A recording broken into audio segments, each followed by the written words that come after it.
Ecco che fa l'entrata in piano Vasca per la terza e ultima batteria. In corsia 1 Alessandro Facchini, alla 2 Filippo Furlan, alla 3 Michele Vegro, alla 4 Lorenzo Menegaldo, alla 5 Alessio Gerardini, alla 6 Edoardo Marconaldo, 7 Francesco Paolini.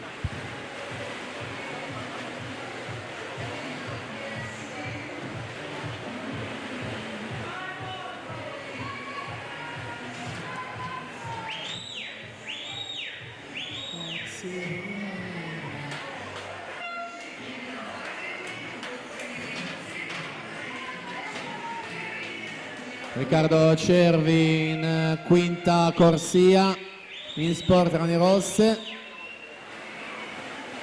55-31 il suo tempo. Daniel Zamattio seconda posizione, 55-68 alla partenza, ultimo tempo.